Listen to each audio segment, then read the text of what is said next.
Halo sahabat daun tropis Indonesia, bersama saya Edwin Ahmad Indradi. Saya saat ini berada di lokasi greenhouse di tengah perumahan Bilabong, Bogor. Dan saat ini saya sedang bersama dengan Pak Dr. Asep Sugisuntana, CEO dan Presiden Direktur dari ATF, Alif Techno Farm. Dan kita akan bicara tentang Smart and Sustainable Farm. Cerita apa itu dan bagaimana pola pertaniannya, kita akan langsung bertemu dengan Pak Dr. Asep. Apa kabar Pak? Baik, selamat pagi. Sehat-sehat Pak ya? Sehat. Alhamdulillah. Pak Dr. Asep, saya melihat ada banyak tanaman pertanian di sini dan juga ada greenhouse. Ini konsep apa yang diterapkan di sini Pak Asep? Terima kasih Kang, pertanyaan menarik. Jadi sebetulnya yang kami sekarang bangun kemudian tawarkan kepada publik, pada siapapun yang berminat, adalah model pertanian presisi namanya. Oh, pertanian presisi. Di mana kita bisa mendesain sistem pertanian yang sesuai dengan lokasi dan situasi yang ada di tempatan di sana. Misalnya sekarang ada di Bogor dengan ketinggian maksimum 700 meter di atas permukaan laut, maka kita bisa memilih komoditi yang cocok, disesuaikan dengan suhu, kelembaban. Namun demikian yang kami tawarkan, bahwa menanam sekarang tidak lagi harus tergantung pada kesuburan lahan, tidak tergantung pada curah hujan. Nah, bagaimana kita melakukan itu, kita bisa obrolkan di dalam. Gitu, Kak. Istilahnya kita bisa tidak tergantung lagi dengan agroklimat Pak ya? Tidak tergantung pada banyak hal penting di dunia pertanian. Di antaranya itu. Kita bisa desainkan agroklimat yang cocok, yang dibutuhkan oleh komoditi yang kita harapkan berkembang. Tadi itu teknologinya apa Pak? Disebut apa tadi teknologi untuk smart and sustainable farming Pak? Jadi kalau bicara teknologi, kita secara umum menggunakan apa yang disebut sebagai pertanian presisi. Pertanian presisi itu tadi ya? Di dalam rumah tanam ini atau greenhouse, kami menggunakan dua sistem untuk komoditi melon. Yang pertama kami sebut sistem irigasi tetes, dan yang kedua adalah sistem katup nutrisi pintar. Sistem katup nutrisi pintar? Betul. Bagaimana KNP, betul. KNP ya. Jadi seed sama KNP. Satu lagi ada sayuran sebetulnya di dalam itu menggunakan hidroponik NFT namanya. Kawan-kawan pasti tahu apa itu NFT. Mari kita lihat ke dalam. Mari. Oh di sini Pak Dokter. Ya. Ini dia rumah tanamnya. Rumah tanamnya. Iya. Nah. Wah ini sekali Pak Asep ya bagus sekali ini. Konsep taruhannya ya. Kalau melihat konsep seperti ini, apakah masyarakat di perkotaan juga bisa melaksanakan? Kawan-kawan semua, Akang bisa lihat bahwa kita menanam melon ini di atas beton. Sesuatu yang sangat familiar di perkotaan. Jadi sekali lagi tadi, lahan yang subur, lahan yang sesuai, kemudian soal suhu dan kelembaban dari rentang yang disukai oleh tanaman melon misalnya, kita bisa sesuaikan di dalam rumah tanam ini. Dan gitu, tadi tidak harus mempunyai lahan yang seluas ini. Kalau misalnya ada yang berminat, bagaimana apakah sistemnya bisa dipakai untuk komoditi yang lain? Misalnya tanaman hias yang sekarang bagus-bagus dan mahal itu, maka sistem ini diantaranya bisa menjadi pilihan. Oh jadi tidak hanya melon, tapi juga tanaman hias juga bisa. Betul. Bahkan tanaman yang lain, ada cabai atau misalnya tomat dan seterusnya. Gitu. Nah, satu kelebihannya Pak Asep, kira-kira bisa disebutkan kenapa ini bisa, kenapa disebut presisi? Ini kelebihannya apa? Pertanian presisi itu mewakili sebuah gagasan bahwa kita bisa mengontrol nutrisi yang kita berikan pada komoditi yang tadi kita pilih. Katakanlah sekarang kita menggunakan Golden Emerald Melon seperti Bapak Ibu lihat sana, kawan-kawan. Golden Emerald Melon, ya. Jadi kita tahu persis apa sih yang dibutuhkan dia dari tahapan hidupnya. Dari mulai persemaian, dari mulai tahapan vegetatif ketika dia membesarkan badannya, tumbuhnya, kemudian fase generatif ketika dia mulai menghasilkan bunga, dan fase pembuahan serta fase siap panen. Dengan mengetahui rangkaian tadi, rangkaian kebutuhan nutrisinya, kita bisa atur, Kang. Kita ramu nutrisi yang disesuaikan dengan kebutuhan tadi. Sesuai kebutuhan tanamannya. Persis. Itu yang pertama. Yang kedua, sistem irigasi tetes itu kita bisa mengatur berapa kali kita memberikan pemberian materi cairnya tadi, pupuknya. Bisa misalnya kita atur kalau cuaca panas 9 kali pengairan dalam sehari. Kalau misalnya cuaca mendung kita kurangi menjadi 5 dan seterusnya. Tergantung tahapannya tadi. Ya, persis. Itu kenapa kita sebut pertanian presisi. Ada satu lagi sebetulnya yang kami ingin kenalkan ke kawan-kawan, sistem katup nutrisi pintar. Ya ini sepertinya kita baru dengar nih istilah sistem katup katup nutrisi pintar. Sistem katup nutrisi pintar. Betul. KNP. Ya. Seperti apa nih, Pak? Mari kita lihat kalau gitu. Ini sepertinya baru apa? Ini penemuan baru ya, Pak Dokter? Sebetulnya sejarah KNP sendiri sudah 50 tahunan. Sudah lama. Cuman di luar itu sudah menjadi bagian penting dalam proses pertanian. Di Indonesia rupanya belum. Jadi kami akan mencoba menawarkan. Ini bersyukur ya. Ada satu temuan baru yang di luar sana sudah lama dipakai dan kita sudah mulai kita coba terapkan di Indonesia. Betul, Pak. Ya. Nah, seperti ini, Pak. Ini sebetulnya paling mudah di sana. Kita coba ke sana. Jadi kawan-kawan semua, ini tadi yang disampaikan ada sayuran juga dengan hidroponik NFT. Kemudian melonnya kami dukung dengan sistem irigasi tetes dan katup nutrisi pintar. Termasuk ini sawi, ada sawi ya? Ya, betul. Jadi kawan-kawan semua, ini adalah hasil kerjasama antara Dad and Daughter Farm, DDF gitu, dengan Alip Technofarm. Jadi ada dua perusahaan yang bergabung di sini untuk mengusahakan pertanian presisi tadi. Presisi tadi ya. Betul. Jadi ini boleh dibilang sekaligus antara demonstrasi plot begitu.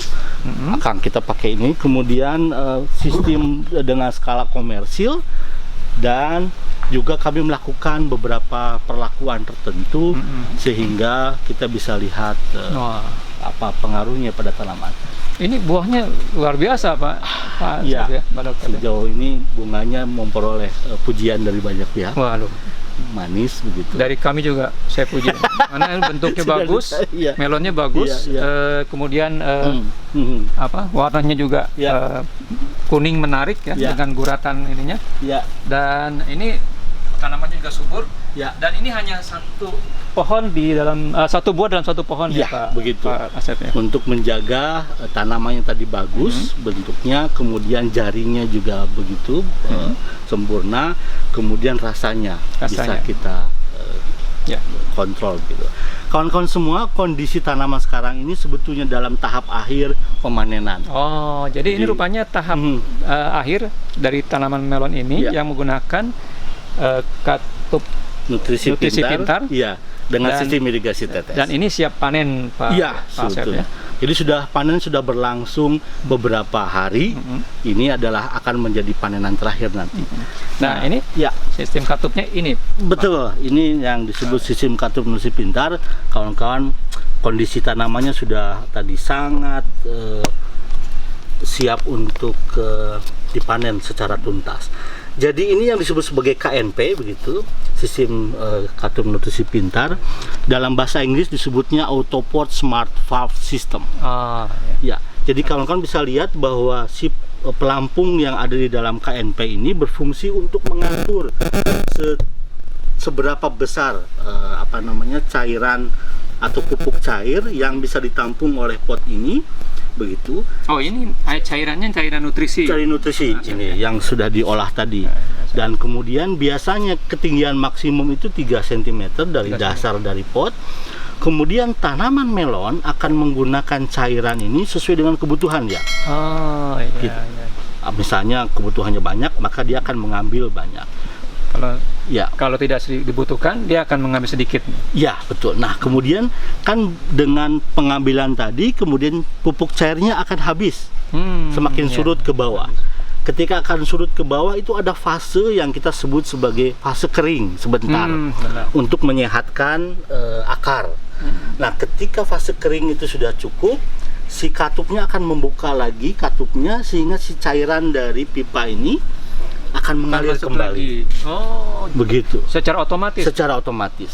Ini sistem sama seperti on off di bak mandi atau di toren.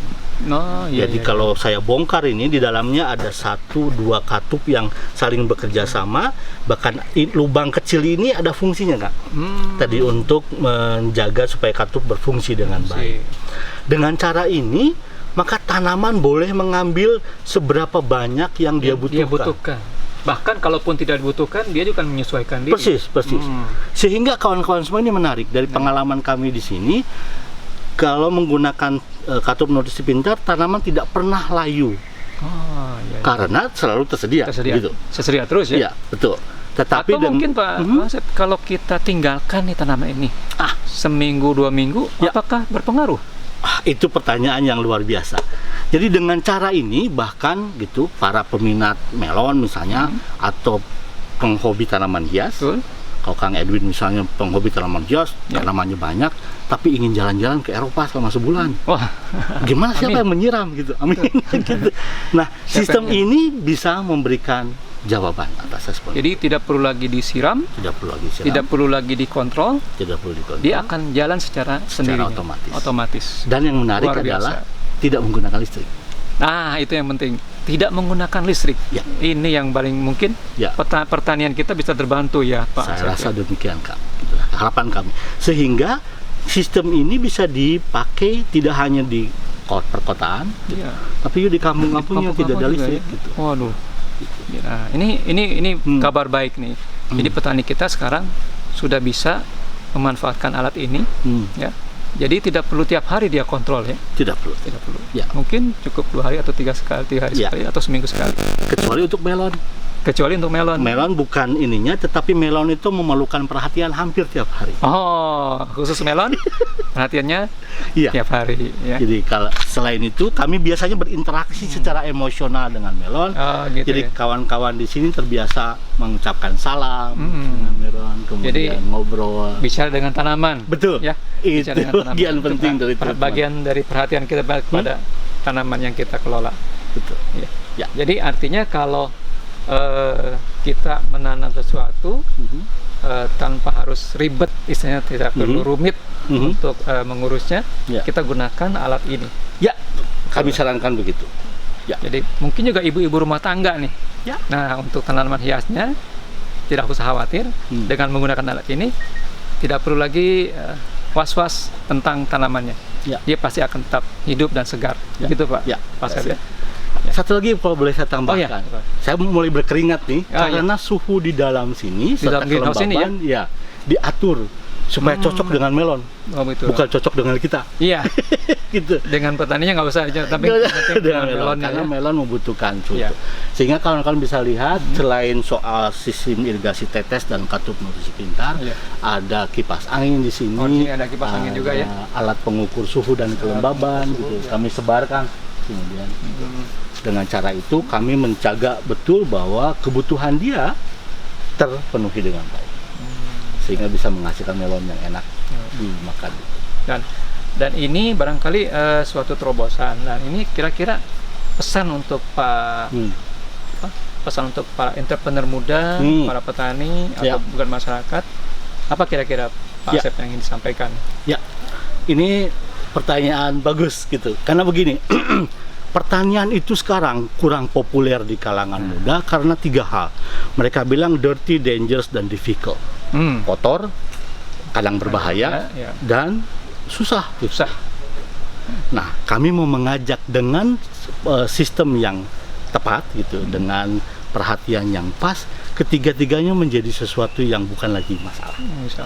Bahkan gitu, sekarang para petani muda bisa dengan bangga mengatakan saya punya greenhouse gitu, atau rumah tanam ditanami melon, katakanlah 600 sampai 1000 titik yang bisa menghasilkan 1 buah melon per tanamannya, dan menyenangkan cara mengerjakannya. Dan saya duga ya para calon mertua juga tertarik mendengarkan. Rupanya kalau kita naksir seseorang cukup dengan menyebutkan beberapa titik kita punya melon, itu sudah jadi persis. Bisa. Tidak kotor lagi Tidak kotor dan lagi. menarik menjelaskan. Ya. Ya. Dan pasti mertua juga akan senang kalau punya lahan pertanian seperti ini. Iya. Ya, kebanyakan yang datang ke sini tertarik untuk ya. mempunyai sistem yang sama. Nah, sementara ini Pak Asep, untuk pangsa pasar tanaman di sini, apakah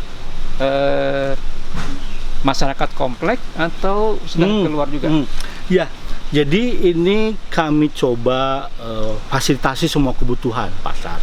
Jadi ada perusahaan-perusahaan yang memang berminat memborong begitu melonnya.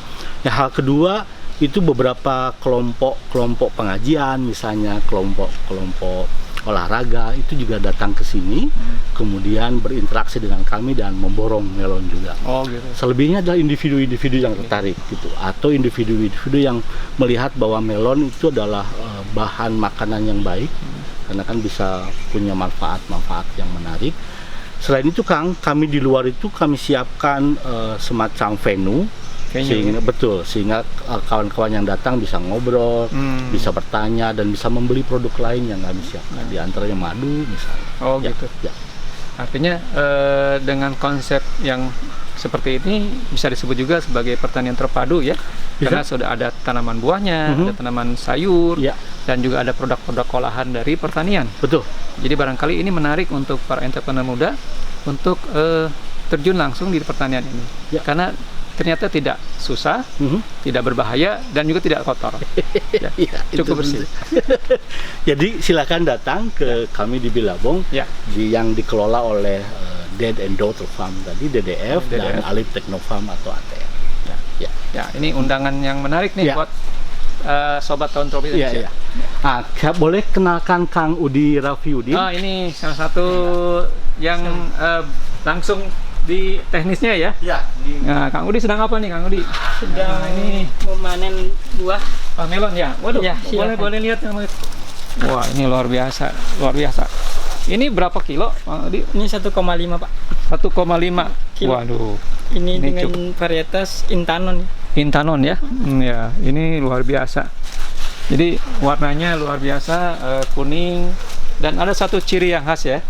Kalau ingin panen melon itu tandanya adalah daun di sekitar buah itu sudah ngering ya. Nah, ya. Luar biasa. Ini pasti kalau dicoba cukup manis karena memang sudah dites dan sudah dimasuk kepada quality control. Ini rasanya manis Pak Asep, ini manis ya. Oh, walau tadi saya sampaikan bahwa ini buah tahap pemanenan ketiga sebetulnya. Jadi seperti kalian lihat bahwa dia grade-nya sebetulnya tidak terlalu bagus dibanding dengan pemanenan pertama, karena ini Kang, kerapatan netnya itu gitu. Yang ini kan sudah tidak terlalu bagus begitu. Jadi tapi ini cukup lumayan lah. Kalau rasa sebetulnya itu sama. Cuman kalau konsumen kan melihatnya ingin yang mulus, kemudian netnya bagus. Menurut kabar break rasa buah melon ini breaknya mencapai 14 Pak. 14 ya. 14. Itu tanda bahwa ini cukup manis ya. Jadi dan ini siap untuk disantap. Oh iya, siap dikonsumsi.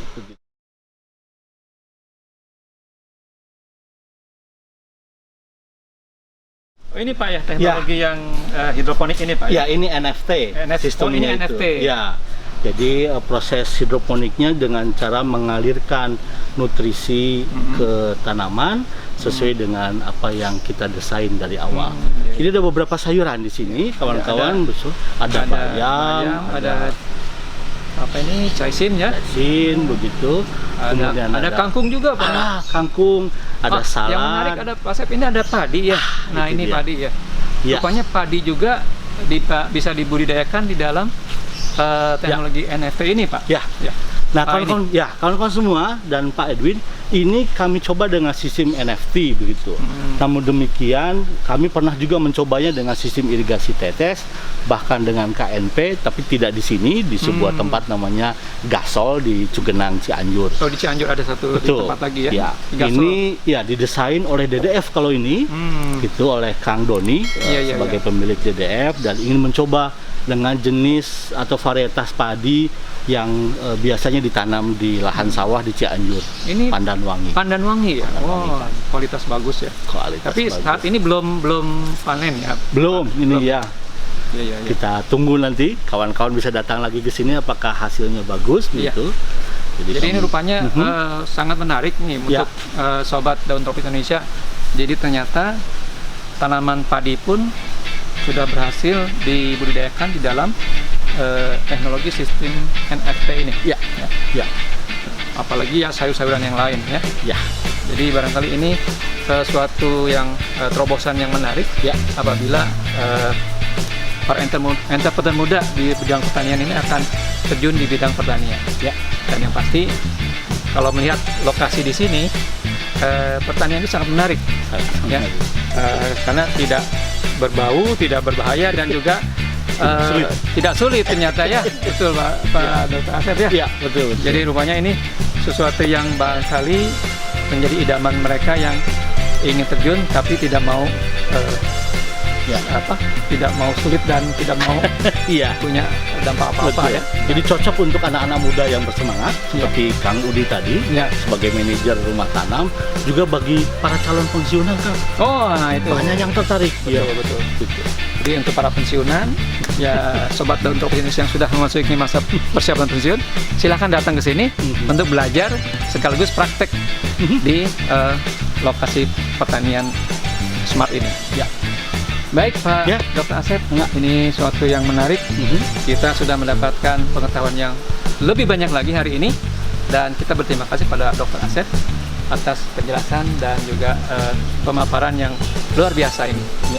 Baik, kami akan pamit Pak Asep, dan terima kasih. Mudah-mudahan ini menjadi bekal dan juga bahan untuk para entrepreneur muda untuk mempromosikan. Terima kasih Pak Asep. Terima kasih banyak. Dan kita akan jumpa lagi di episode berikutnya.